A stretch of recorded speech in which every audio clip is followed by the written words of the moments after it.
Hello guys, welcome back to my channel. അപ്പോൾ ഇന്ന് ഞാൻ കേരള ലഞ്ച് മെനുവിൻ്റെ 69ാമത്തെ മെനു ആയിട്ടാണ് വന്നിരിക്കുന്നത്. ഇന്ന് കുറച്ച് ഡിഫറെൻ്റ് ആയിട്ടുള്ള ഒരു കറിയാണ് ഉണ്ടാക്കിയത്. അപ്പോൾ ഇന്ന് ഉണ്ടാക്കിയത് പയറ് പുളിയാണ്. അപ്പോൾ ഇതിൽ ഞാൻ ഉപയോഗിച്ചിരിക്കുന്നത് വെള്ളപ്പയറാണ്. പിന്നെ അതിന് കോമ്പിനേഷനായിട്ട് ബീട്രൂട്ടിൻ്റെ ഒരു മെഴുക്കുവരട്ടിയും സാലഡും ചോറും ഒക്കെ ആയിട്ട് നമ്മുടെ മീൽ റെഡി ആയിട്ടുണ്ട്. ഇൻഗ്രീഡിയൻസ് ലിസ്റ്റ് താഴെ കൊടുത്തിട്ടുണ്ട്. ഇതേപോലത്തെ നിറയെ മീൽ ഓപ്ഷൻസ് എൻ്റെ ചാനലിലുണ്ട്. അപ്പോൾ എൻ്റെ ചാനൽ സബ്സ്ക്രൈബ് ചെയ്ത് വീഡിയോസ് കണ്ടു നോക്കൂ. അപ്പോൾ ആദ്യത്തെ റെസിപ്പിയിലേക്ക് കിടക്കുക, അതാണ് പയറ് പുളി. അപ്പോൾ ഇതുണ്ടാക്കാനായിട്ട് വെള്ളപ്പയർ ഞാൻ ഒരു 10-20 മിനിറ്റ് നേരത്തേക്ക് ചൂടുവെള്ളത്തിൽ ഒന്ന് കുതിർത്തി വെച്ചിട്ടുണ്ടായിരുന്നു.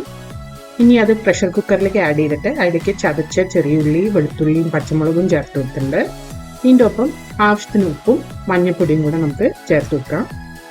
ഇനി ഈ പയർ വേകാൻ ആവശ്യമുള്ള വെള്ളവും കൂടി ഒഴിച്ചിട്ട് നമുക്ക് പ്രഷർ കുക്കർ അടച്ചു വെച്ചിട്ട് ഹൈ ഹീറ്റിൽ ഒരു 3 വിസിൽ വരെ കുക്ക് ചെയ്തെടുക്കാം. അത് കുക്കാവുന്ന നേരം കൊണ്ട് ഞാനിവിടെ ചുവന്ന മുളകും മല്ലി കൂടി നന്നായിട്ടൊന്ന് റോസ്റ്റ് ചെയ്തെടുക്കുകയാണ്. ഇത് നല്ലപോലെ റോസ്റ്റ് ചെയ്തതിന് ശേഷം തണുപ്പിച്ചിട്ട് നമുക്കിതൊന്ന് തരിതരിയായിട്ട് പൊടിച്ചെടുക്കണം. അപ്പോൾ പയറ് കുക്കായതിനു ശേഷം പ്രഷർ കുക്കറിൻ്റെ വിസിൽ ഞാൻ മാറ്റിയിട്ട് തുറന്നിട്ടുണ്ട്. ഇനി തിരിച്ചു ഇത് നമുക്ക് അടുപ്പത്ത് വെച്ചിട്ട് അതിലേക്ക് പുളിയുടെ വെള്ളം ഒഴിച്ചു കൊടുക്കാം. ഇനി പുളി വെള്ളം ഒഴിച്ചിട്ട് ഇതൊന്നൊരു ചെറിയ തീയിലിട്ടിട്ട് നന്നായിട്ട് ഒന്ന് കുക്ക് ചെയ്തെടുക്കാം. നല്ലോണം ഒരു തിള വരുന്നവരെ വെച്ചാൽ മതി. അപ്പോൾ ഉപ്പ് കുറച്ചും കൂടി ആവശ്യമുണ്ടായിരുന്നു, അത് ഞാനിപ്പോൾ ചേർത്ത് കൊടുത്തിട്ടുണ്ട്. അപ്പോൾ ഇത് നന്നായി തിളച്ച് വരുമ്പോൾ നമ്മൾ പൊടിച്ചെടുത്ത് വെച്ചിട്ടുള്ള മസാല ഇതിലേക്ക് ചേർത്ത് കൊടുക്കാം. അപ്പോൾ ഇതും കൂടി ഒന്ന് നന്നായി മിക്സ് ചെയ്തിട്ട് കുറച്ച് നേരം ഇതൊന്ന് നന്നായിട്ട് തിളച്ച് മസാലയുടെ പച്ച ചുവയൊക്കെ ഒന്ന് മാറട്ടെ.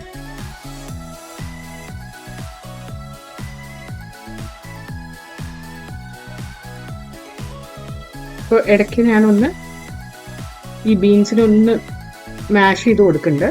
അത് കറിക്ക് കുറച്ചൊരു കട്ടി കിട്ടാൻ വേണ്ടിയിട്ടാണ്. വല്ലാണ്ട് അങ്ങോട്ട് ഉടയ്ക്കരുത്, കുറച്ചൊന്ന് മാഷ് ചെയ്തെടുത്താൽ മതി. അപ്പോൾ ഇത് നന്നായി തിളച്ച് വന്നിട്ടുണ്ട്. കുറച്ചുകൂടെ വെള്ളം വേണമെന്ന് തോന്നിയോണ്ട് ഞാൻ കുറച്ചും കൂടി ചൂടുവെള്ളം ആഡ് ചെയ്ത് കൊടുത്തതാണ്. ഇനി ഒരു തിളയും കൂടെ വന്നോട്ടെ ഇത്. അപ്പോൾ നല്ലപോലെ തിളച്ച് മസാലയൊക്കെ കുറുകി വന്നിട്ടുണ്ട്. ഇനി ഇതിലേക്ക് നമുക്ക് വറുത്തിടണം. അതിനായിട്ട് വെളിച്ചെണ്ണയിൽ കുറച്ച് ചെറിയുള്ളി അരിഞ്ഞത് ചോപ്പിച്ചെടുക്കാം. അതിൻ്റെ ഒപ്പം കുറച്ച് കടുക് പൊട്ടിക്കാം.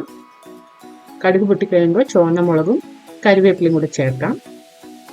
ഇനി ഇതെല്ലാം കൂടി നമുക്ക് ഈ പയറുപുളിയുടെ മുകളിലേക്ക് ഒഴിച്ചു കൊടുക്കാം.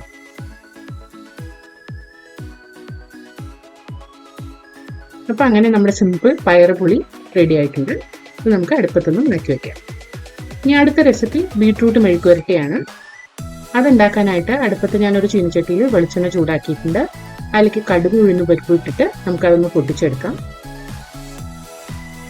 അപ്പോൾ കടുക് പൊട്ടി ഉഴുന്നും പരിപ്പൊക്കെ ഒന്ന് നന്നായി ചുവന്ന് വരുമ്പോൾ നമുക്ക് അതിലേക്ക് സവാളയും കരിവേപ്പിലയും ചേർക്കാം. സവാള ഞാൻ ചെറുതായിട്ട് അരിഞ്ഞെടുത്തിരിക്കുകയാണ്.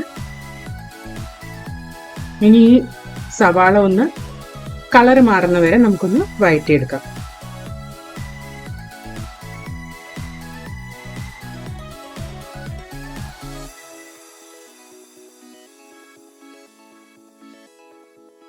സവാള കളർ മാറിക്കഴിയുമ്പോൾ നമുക്ക് ഇതിലേക്ക് ബീട്രൂട്ട് ചെറുതായിട്ട് കട്ട് ചെയ്ത് വെച്ചിട്ട് ആഡ് ചെയ്ത് കൊടുക്കാം. എന്നിട്ട് ഇതൊന്ന് നന്നായിട്ട് വഴറ്റുക.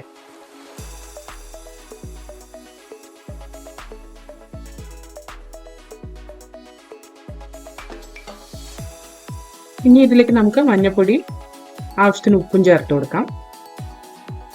എന്നിട്ട് ബീട്രൂട്ടിനെ നമുക്കൊന്ന് വേവിച്ചെടുക്കണം.